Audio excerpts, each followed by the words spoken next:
This video is sponsored by BuyMore e-shopping app. இந்த app ஒரு online shopping app. இது Play Storeலயும் App Storeலயும் அவைலபிளா இருக்கு.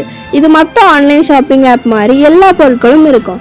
நாங்களும் வாங்கி யூஸ் பண்ணி பார்த்துருக்கோம். ரொம்பவே நல்லா இருக்கு. இந்த ஆப்போட லிங்க் டிஸ்கிரிப்ஷன்ல கொடுக்குறேன். செக் பண்ணி பார்த்து வாங்கிக்கோங்க. வாங்க இப்போ வீடியோவை கண்டினியூ பண்ணலாம்.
உணவு